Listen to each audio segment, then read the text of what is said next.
Einstein's Entertainer's Colour Wheel Guide. Now I'm going to show you a couple of things that you can do with your colour wheel. First of all, I would like you to go to the second disc. Now on this disc, we have the primary colours, but when we spin them, you have a look what happens. Now because of the shutter speed on the camera, it's a little bit different on the film. However, in real life, what you should see is when we spin it, the colours should change to orange, green and purple. That's because our primary colours, red, yellow and blue, can make any colour we want. Now to explain it, there's another little disc further on which details this further, as you can see on the screen.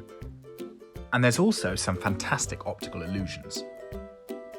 But I want to get to the colour wheel to show you something which is really cool.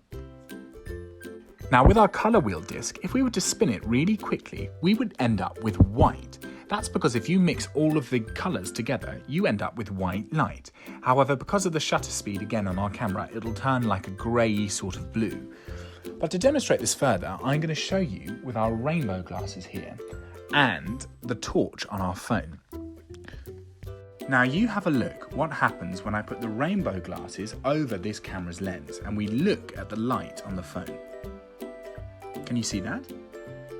Now what's happened here is the white light from the torch, the rainbow glasses are breaking it up, or they're diffracting it all into all of those different colours, like we see in the colour wheel. So that's just a few of the things that you can do with your Newton's colour wheel, but don't forget to have a look at all of those optical illusions as well, because they are fantastic.